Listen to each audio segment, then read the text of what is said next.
Age? 19 years old. Where do you live? Paranaque. Year and course? Second year BS Asian. What motivates you to join this competition? I was actually encouraged to join this competition. Ano yung talent mo at bakit ay yung napili mo?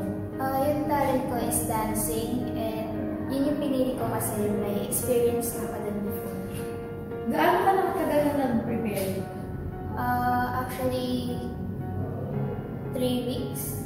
Magti 3 weeks pa lang. May experience ka na ba before na competition? Yes, but by group. So this is the first time na I'll join this competition as a solo. Do you have any message to your fellow competitor? Wala. Okay, thank you!